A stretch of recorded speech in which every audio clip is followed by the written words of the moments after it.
save me from myself. Hey guys, Asher coming at you today, Raid Shadow Legends. Welcome to the video. Glad to have you all here with me today, talking some raid. Oh man, I'm gonna try something out. I normally don't do videos on new legendary or certainly mythical champions in the game unless they're a fusion or something like that, because, well, not everybody has them, and I like to make my content as accessible as possible, but sometimes, every once in a while, I get my hands on a champion that I just have to share with you all, and that is certainly the case today. So in today's video, I want to talk about this champion that I pulled off air and that I absolutely love, and I want to talk about two combos that I've been using featuring this champion who I just can't wait to show you guys. Without further ado, I only had enough shards, I didn't buy any crystals or whatever for one summoning, and I got super lucky, and it was in the Odin champion chase thing too. But I didn't get my hands on Odin. But I did get my hands on Aragaz. Okay, let's give it up for Cauliflower!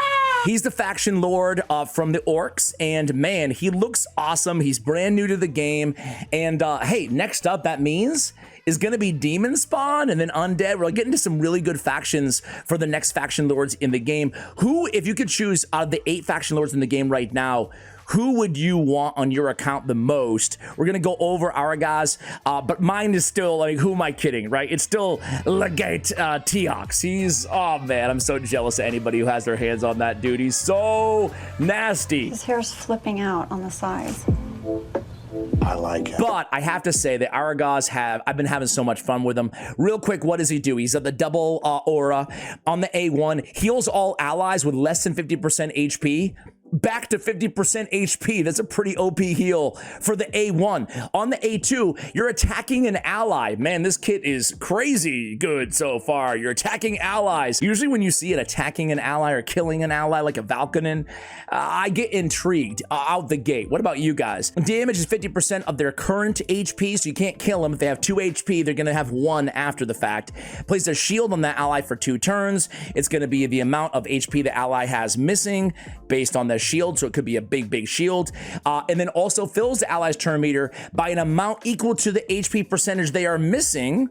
So again, if they're sitting at, like, you know, 20% HP, they get an 80% turn meter fill. Also fills this champion's turn meter by the same amount. It's kind of a weird, I was gonna say confusing, it's not very confusing, it's just a weird skill. The A3, Cackle the Blades, attacks all enemies, provoke 100% on all enemies, 3 turn cooldown, 100% land rate, and the big version of strengthen on all allies. Really good ability, right? But then we look at the Orcs Unity faction bonuses. After 1 ally on the team, he'll be immune to block active skills and cooldown increasing effects. So that means Yumeko, that means Warlord, that means Crixia, immune and block active skills, very nice ability. 2 on the team instantly activates this skill whenever an ally's HP drops below 50%. Won't put it on cooldown. That's nasty, as you're gonna see, because I'm sure some of you are already thinking this, but Nogdar the Headhunter was made to pair with this dude. Faction allies on 3, provoke debuffs cannot be resisted. On the underdog passive, this is where things just get busted. Allies with 50% HP or less deal 30% more damage. Heck yeah, great damage boost out the gate. And then allies of 50% HP or less receive 30% less damage, so great damage mitigation. 2 allies on the team, whenever an ally or enemy dies, increases the HP, attack, defense, and speed of all allies by 5%, stacks up to 25%. This is insane. You guys know how good stacking abilities are with Toshiro the Bloodied and Varl the Destroyer and Ninja. Very good, especially in Hydra Clan Boss in these longer duration battles where it's easy to escalate the stats up to an extra 25%. That's very significant. And then 3 faction allies, whenever an ally kills an enemy, grants that ally an instant turn. Occurs once per round, okay? So can't happen, you know, endlessly, but that's broken too. So let me show you how I have them built, and I want to jump into the arena combo and then Hydra Clan Boss, right? Hydra Clan Boss, obviously I can't wait to pair him with Varl. As a matter of fact, I'll show you guys the team that we're gonna run in Hydra Clan Boss after the arena really quickly here. It's great. It's an all-orc team with one exception of Lady Mikage. Lady Mikage, we have the man, the myth, the legend, Aragaz Wyldking. We have Varl the Destroyer. He has this mass murder passive. Increases champion's attack by 10% each time an attack is used, up to 100%. But then we can get the additional stackage in addition to that as well, vis-a-vis the Lord bonus of Aragaz, right? Then we have good old school champion Robar as our decreased defense champion. Varl will bring the AoE weaken to the table on his A2 ability, so decreased defense and weaken. And then we have Supreme Galek as our HP burner, our block debuffs, and our decreased speed champion. And then last but not least, we got Tagore on the squad. Tagore's not in there just to be a cute little addition to the team. He's going to be bringing some increased defense, but he's also going to be solely responsible for the increased speed on the team as well. And then he's got a revive, he's got a shield, as well as damage mitigation. Man, that damage mitigation, I should say, on his passive, decrease the damage received by allies with less than 50% HP by 10%. Again, a nice little combo with our guy's passive where it has more damage mitigation built in, right? So, man, I mean, that's a lot of damage mitigation, right? Allies 50% HP, 30%. Now it's 40% less damage with Tagore and Aragaz on the same team. But we got to talk about him with Nogdar because you guys know, if you've been watching this channel for any amount of time, how much I love Nogdar, the Headhunter. This guy is a monster. I love him so much. This is my day. This is my best arena team that I could think of with orcs without going mythicals. I'm not going to include Garo either, even though I could, obviously. Nogdar, for those of you who might be new or unaware, his passive revives his champion with 50% HP in a full turn meter when he's dead if no other allies are dead, okay? And he has this ability: sacrifices HP equal to 50% of this champion's max HP, then grants and then equalizes HP with the enemy, then grants an extra turn. So if he sacrifices below 50% HP, it's going to instantly activate the A3 of Aragaz. Moreover, we can just target, with the A2 ability and get Nogdar or whomever else below 50% that way as well. So there's a few different ways. And again, if he dies either through his own means or through an enemy being the only non-stone skin on the team, we're going to be A-okay then too, because he'll revive himself. Just in case somebody else more meaningful to the team dies, then we have Aragaz Wyldking. Raka's actually there for a cleanse and the increased attack for Nogdar, more so than the revive on this team. So let's go. Let's see how this all works out here. There goes the look at it.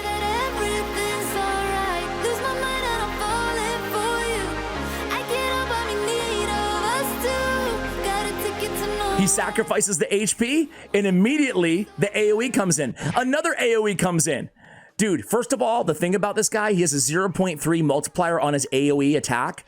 A 0.3 is very strong for HP-based champions. So not only is Aragaz, he brings all this stuff to the table, but he can also nuke. Okay, I get it. Let's go against this squishy team just to see, just do a quick damage check, right? Oh, we're worried about Mithrala. She probably has like 1,000 resistance. Doesn't matter. We have an all-orc team, so the provoke can't be resisted. Oh, it's money, man. It's money. All right, here we go. Gonna go in there. Nogdar. There he goes. A3, provoke. Now, unfortunately on that one, we are going against a Spirit Affinity matchup there, but now we land him there. There we go. And then he dies, he kills him. All right, a little slow. It didn't happen exactly as I had planned, but you guys get the results. Let's up the ante a little bit. I want to find some tougher teams here. Did I miss one? Maybe this team, right? King and Queen, Armands, Elva. Heck yeah. All right, let's see how this team works out here. Man, this is a fun freaking combo. All right, I have it on auto right now. I'm gonna take it off auto on the next battle and just kind of walk you through it.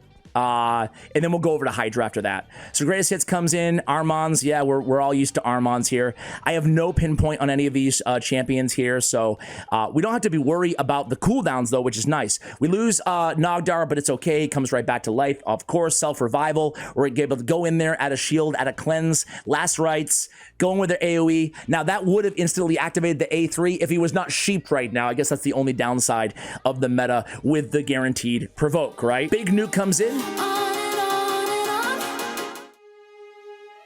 Hey, it's okay. That's why we have Raka on the team to revive everybody. We're good. We're still alive.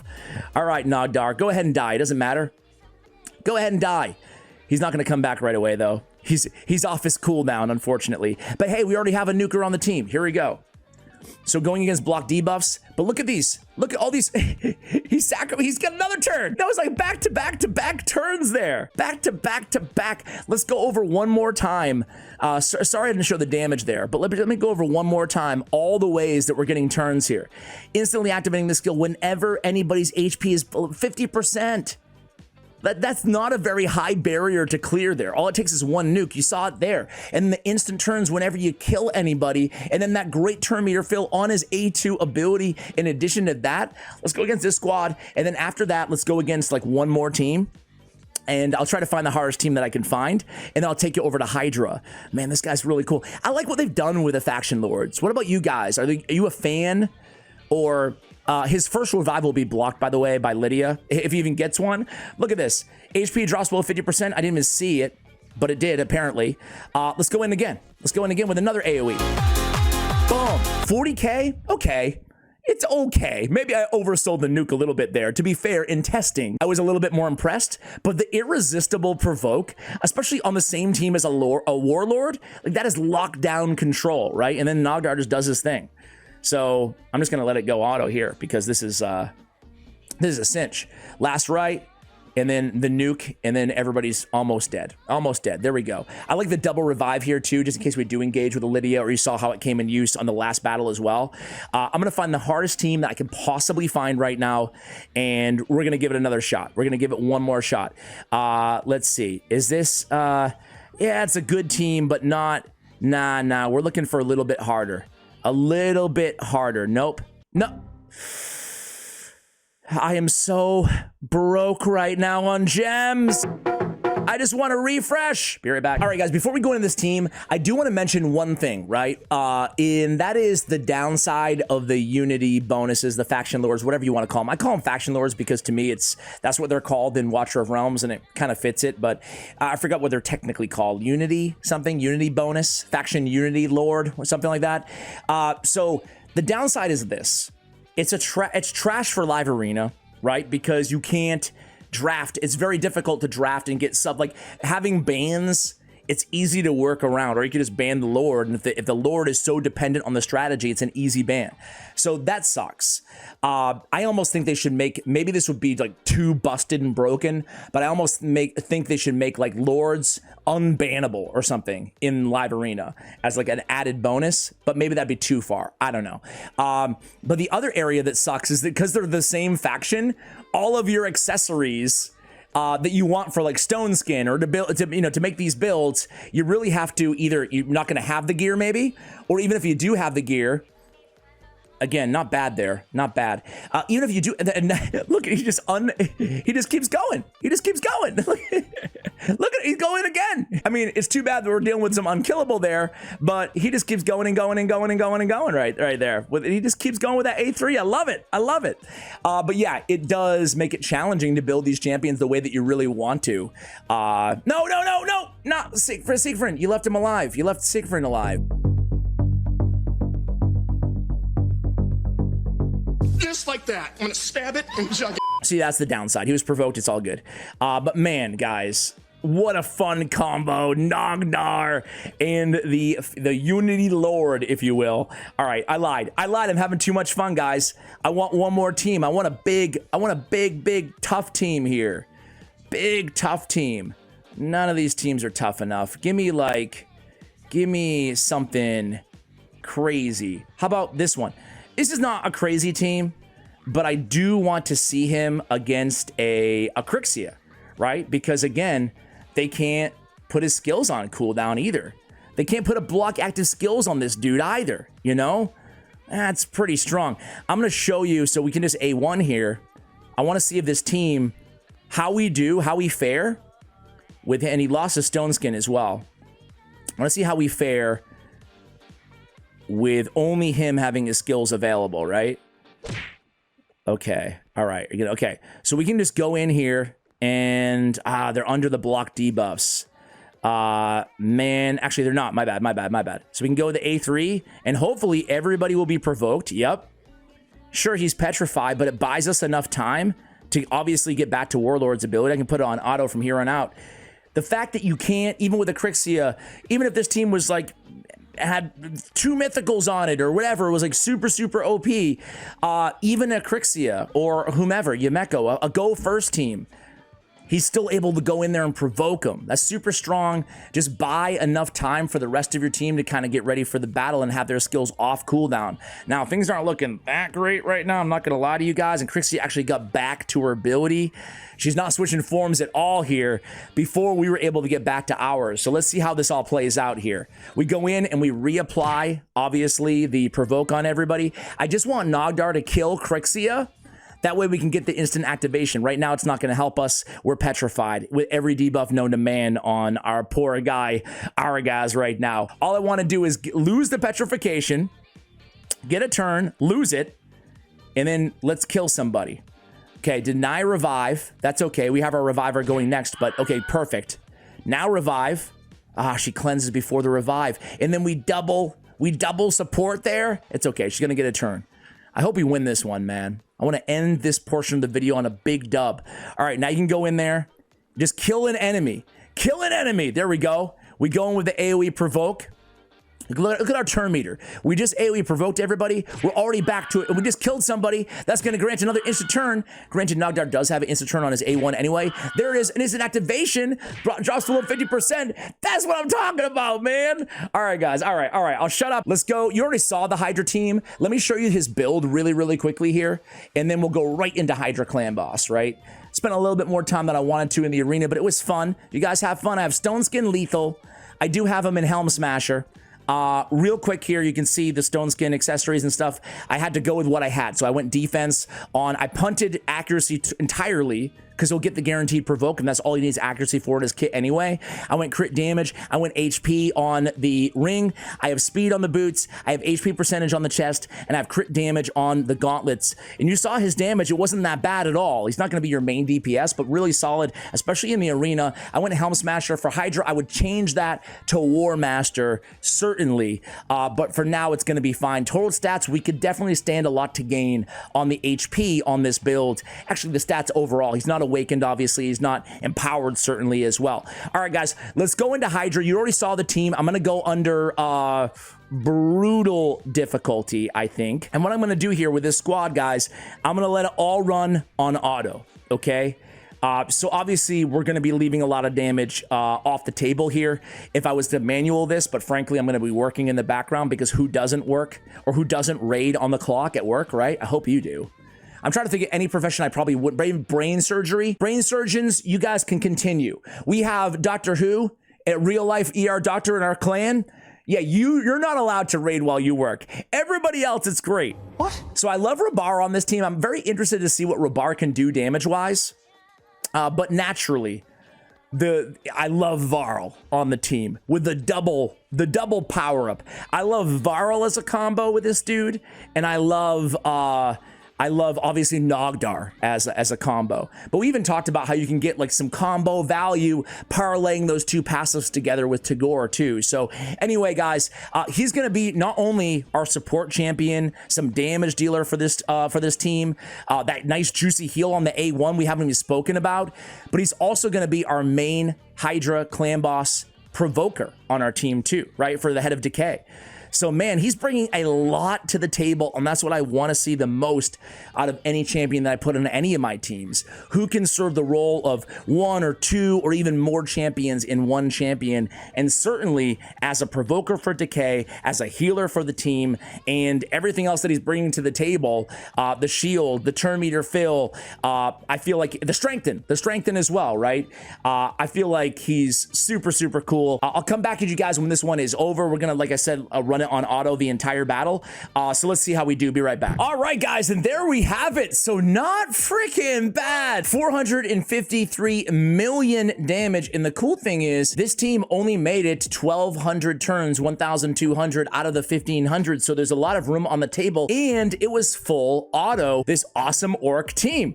So Aragaz put out 48 million damage. Again, we could bump that up, I'm sure, by picking up War Master, maybe changing the build a little bit bit as well. We do have Tagore, 33 million, but keep in mind he was in a curse set for the Hex application. Rabar, not too bad with 101 million, and Varl, of course, leading the way with 171, 74 million out of Supreme Galek, and Lady Mikage coming in at 21 mil. So overall, guys, what do you think of this faction lord, so to speak? He really impressed me. I think he's super, super cool, and I love these combos. Thanks for watching all the way till the end of the video, guys. Let me know what you think of this, kind of spotlighting a new legendary in the game versus more accessible champions in the future. Much love, and as always, take care, guys.